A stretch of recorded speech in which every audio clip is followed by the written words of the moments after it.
Sur un parking peu avant Bucarest, de sympathiques Russes de Crimée nous proposent de partager leur casse-croûte.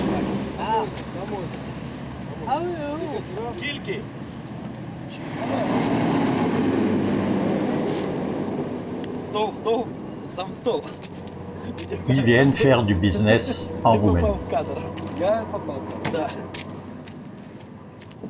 Very good. My woman, Yes? live live in parfumerie. Ah! Да. Français это пишет. À Bucarest, il y a ce qui n'a pas beaucoup bougé et il y a ce qui bouge. Ici, en tout cas, on sent que quelque chose va bouger.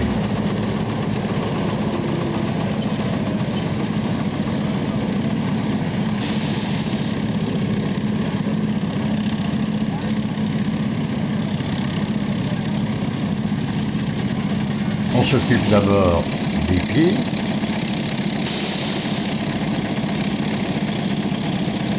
puis de la tête,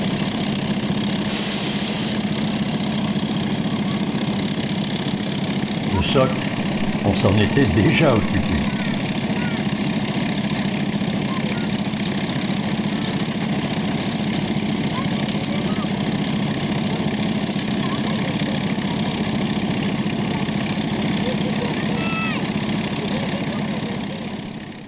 Et le lendemain,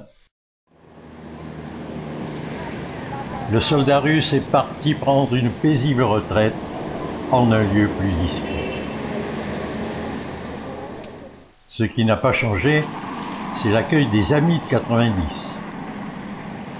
Il me faut des sourires. Romulus, le journaliste, Voilà. et Émile.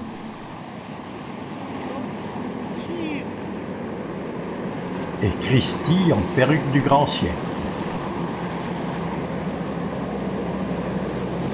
Photographier avec ses 95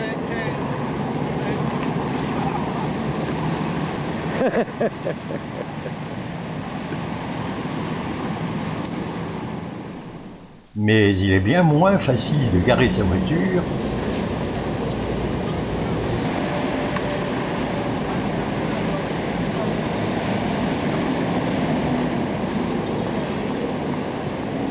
mieux vaut désormais respecter les feux rouges.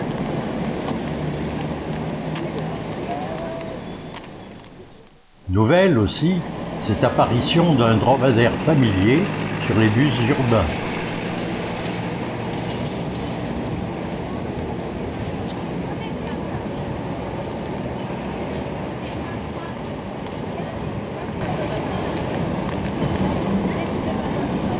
Et les Dacia R12 ne sont plus majoritaires, remplacés par un impressionnant parc automobile de deuxième, troisième ou énième main, venus d'un peu partout,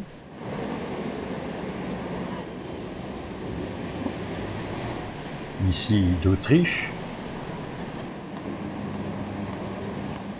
par des frontières poreuses, et fraîchement immatriculé au B de Bucarest.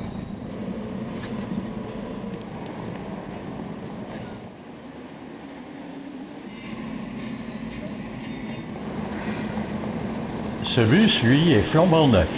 Il vient de Constanța pour y conduire des touristes. Ces scooters d'occasion valent 16 mois de salaire moyen, ou 30, 20, et trouve preneur.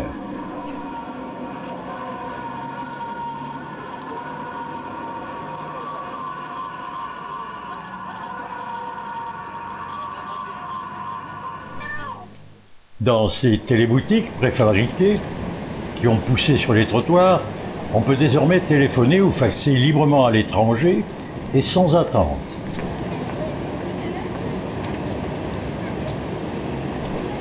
Le prix est à l'aune de la prestation.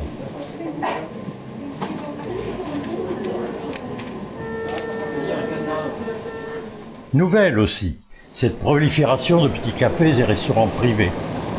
On y mange plutôt mieux qu'ailleurs, on les reconnaît à un accueil aimable et souriant, et des fast-foods proposent même une version roumaine du hamburger, en attendant la très prochaine arrivée des McDo, déjà présents depuis longtemps à Moscou, Prague ou Budapest.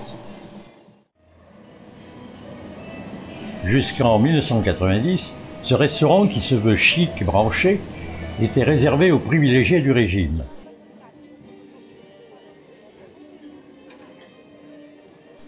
Les conditions obscures de sa privatisation ont fait scandale.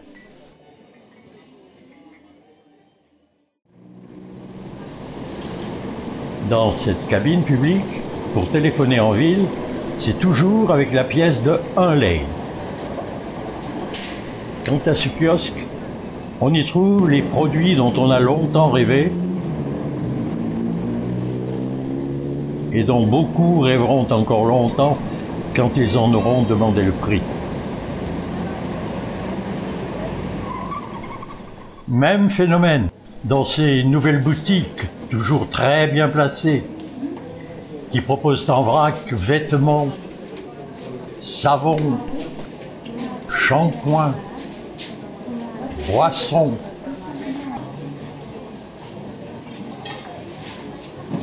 chaussures,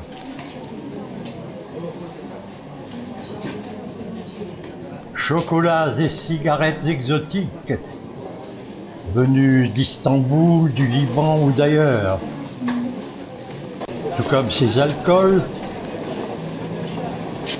ou ces lingeries,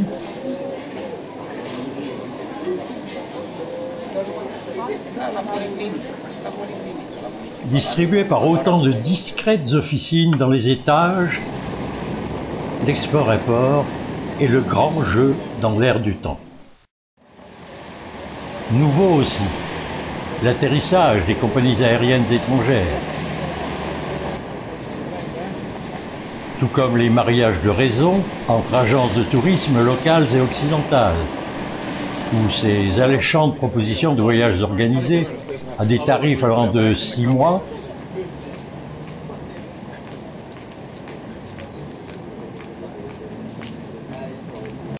12 mois »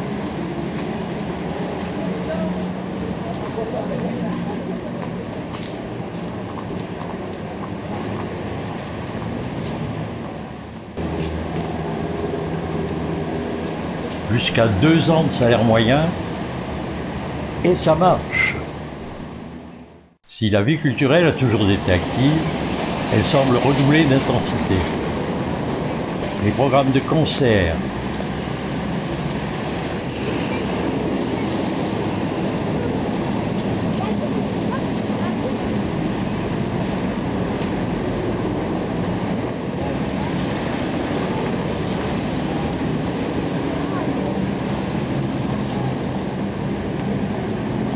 théâtre,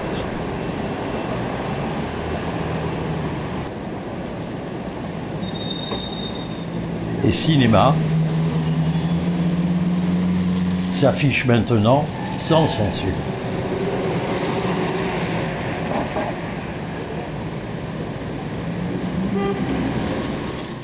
Ce qui n'a pas changé, c'est que bien avant l'arrivée des panières de pain, la queue habituelle est déjà là.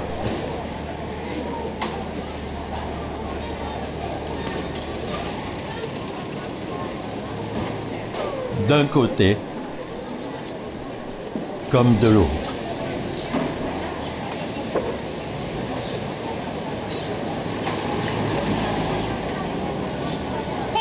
Merci à Youssef qui y passera une bonne heure. Inchangé aussi, ces magasins d'État aux étagères vides,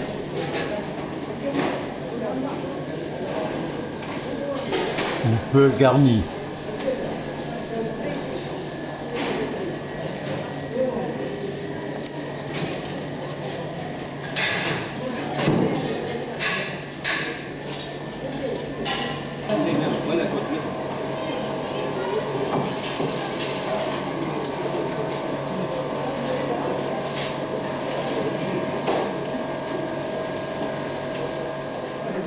Phénomène récent, l'arrivée de ces vieilles Dacia personnelles qui, en l'absence de circuit de distribution, ont fait jusqu'à 300 ou 400 km pour amener au marché d'Amzai la production des parcelles privées de leurs propriétaires. Les prix pratiqués amortissent leurs frais de transport.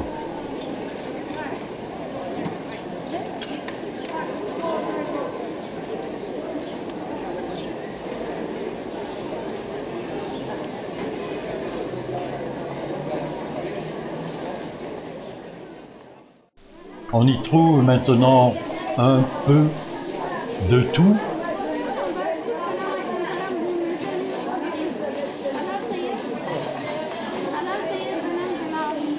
Mais le lait reste le grand absent au profit de la crème et du fromage. Pour un salaire journalier moyen de 200 lei, le kilo de légumes tourne autour des 40, le kilo de viande de 140 à 400, et désormais, c'est le marchand qui aide souvent le client.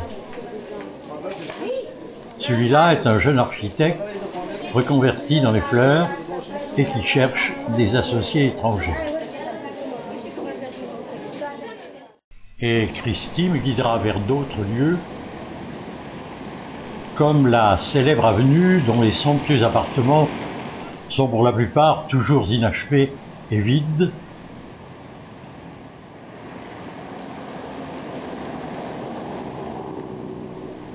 sauf en quelques rez-de-chaussée où un capitalisme triomphant commence à s'afficher sur la dite toile du triomphe du socialisme,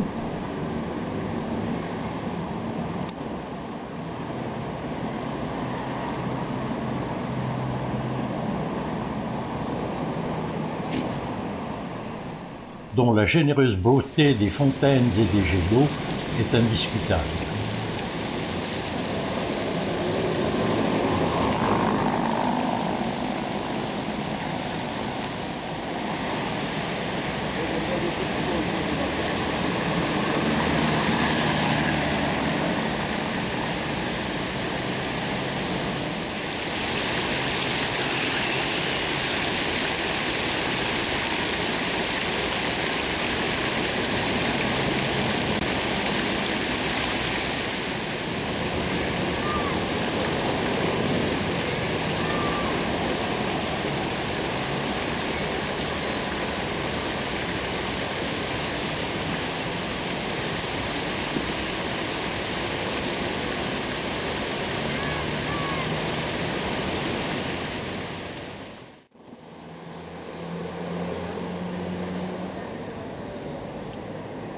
Dans ce quartier des années 30,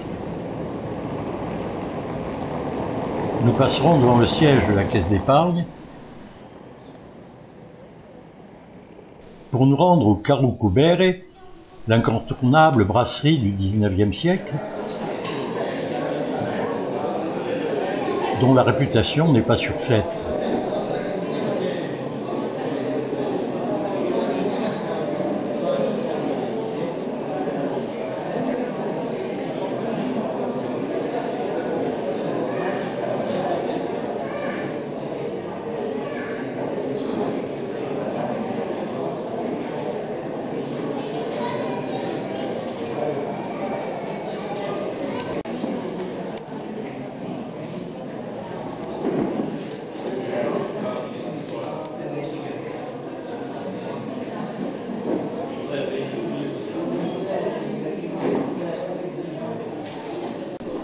De là, près de l'ancienne cour royale du vieux Bucarest, Christy tenait à me montrer le non moins célèbre Hanul Manouk.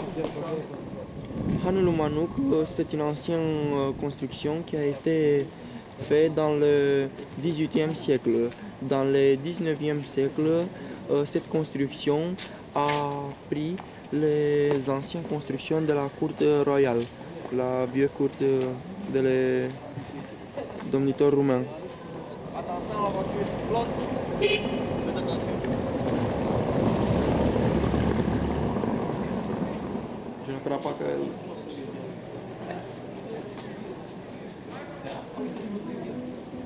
Ça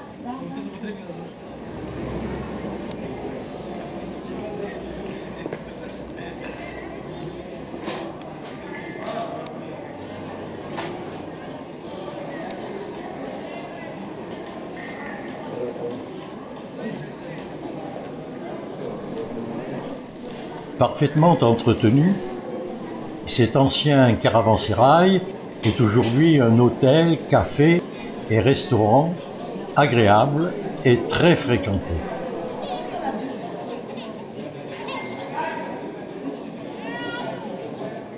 N-are el treabă cu asta, nu vrea să filmeze. Hai, mă.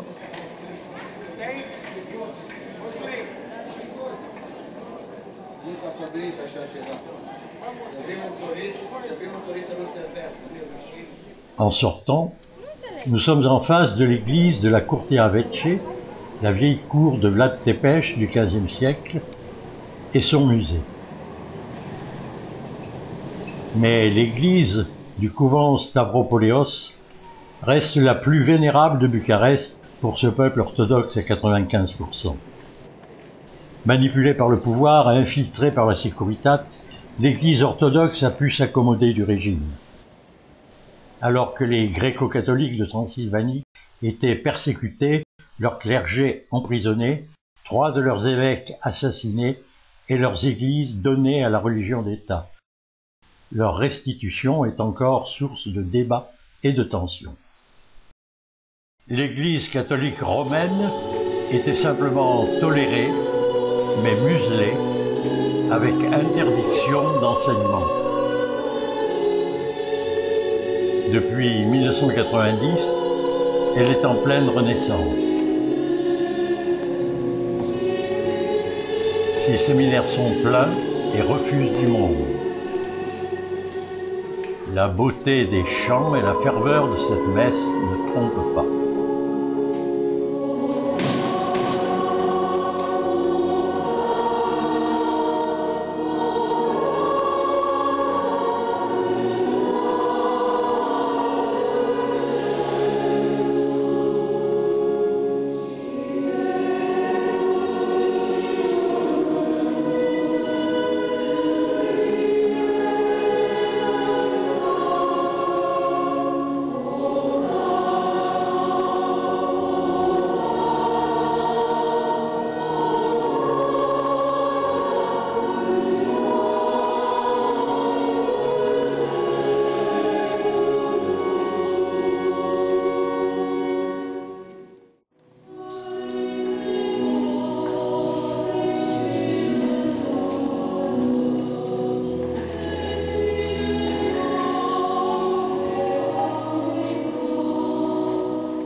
Fort du mandat d'Auvert France, au siège du gouvernement, je serai reçu par Caius Dragomir, secrétaire d'État à l'information et futur ambassadeur à Paris. À l'ambassade de France, où j'avais pris contact avec les attachés militaires, culturels et agricoles, j'aurai aussi un entretien avec Renaud Vignal, notre brillant ambassadeur.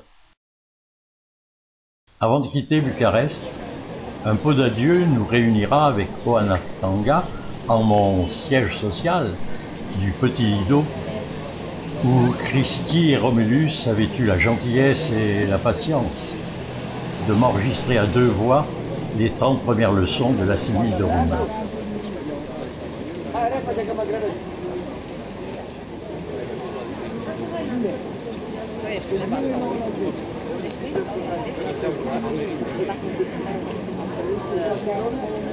Oh, oh. Et ce sera le départ par la vallée de l'Olt, une journée à Sibiu, Alba Iulia, une journée à Cluj, Oradea et la frontière hongroise.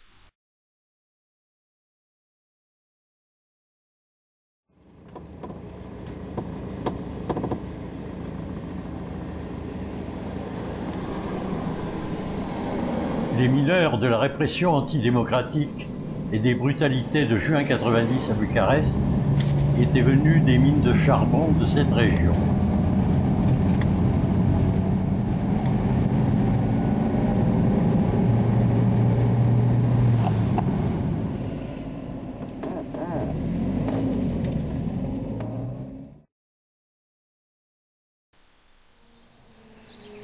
Sous les beaux arbres du très agréable camping de Sibiu, le réveil aura lieu en musique.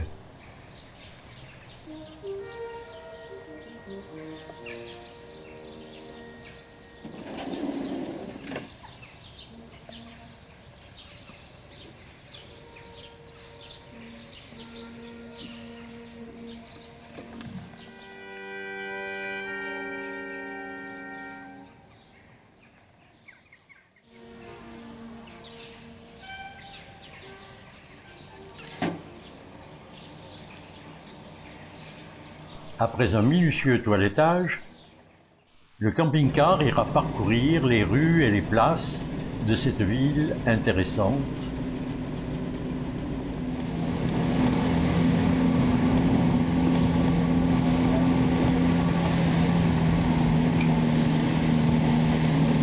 Dans son architecture germanique,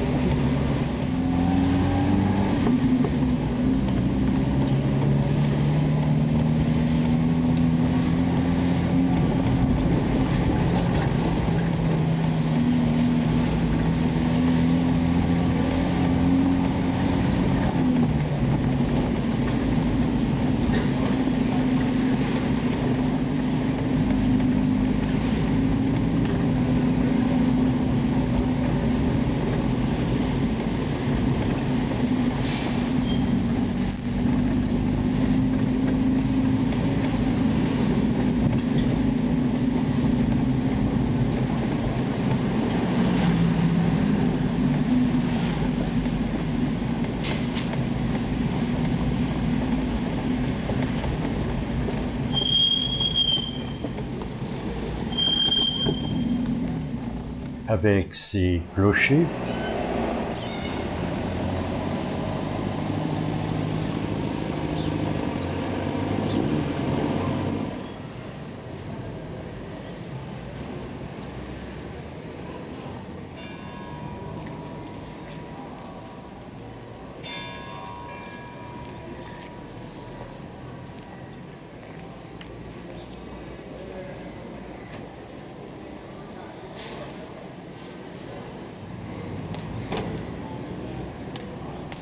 avec ses toitures typiques,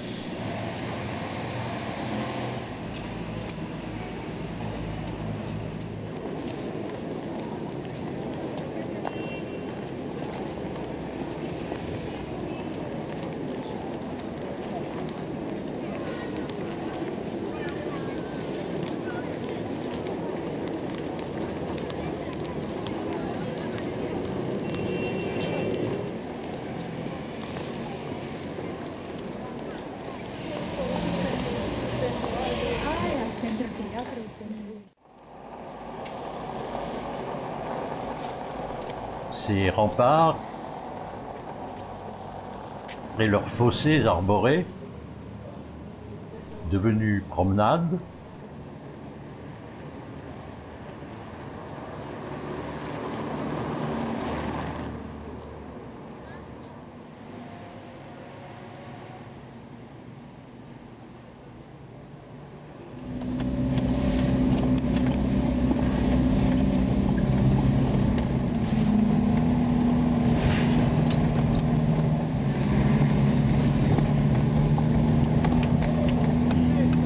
mais là, on pouvait hésiter sur la direction à prendre. Ce sera la route vers le nord.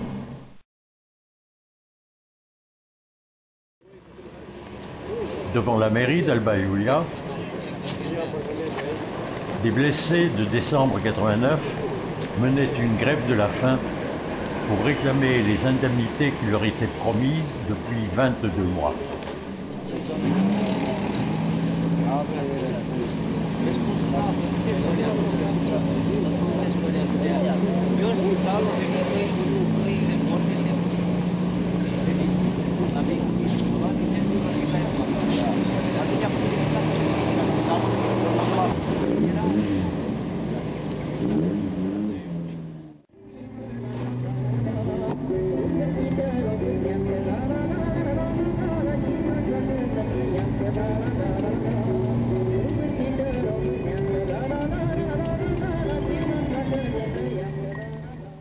À Cluj, nous retrouverons Doina Cornea,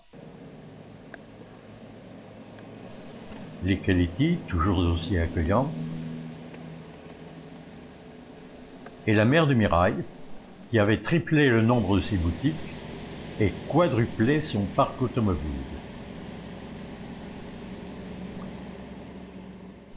Entre Oradea et la frontière, nous nous arrêterons devant un de ces orphelinats dont les médias parlaient beaucoup.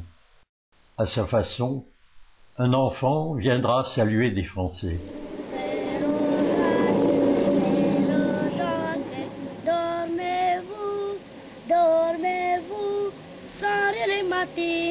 Sarile mattino, din dong, din dong. Meister Jakob, Stefano, Sous le regard de son aîné, qui avait une permission de sortie. Comme c'est calme. La révélerai.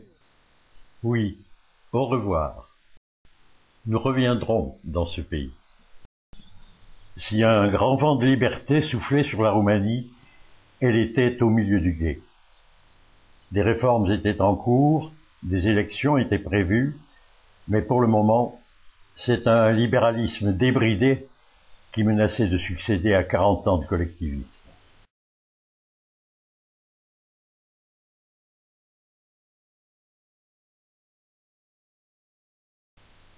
Les plus fervents acteurs du régime totalitaire s'étaient engouffrés dans la brèche et monopolisé le pouvoir économique. Des mafias étaient à la manœuvre. Le pouvoir hésitait sur la direction à prendre. L'avenir de ses enfants paraissait encore incertain.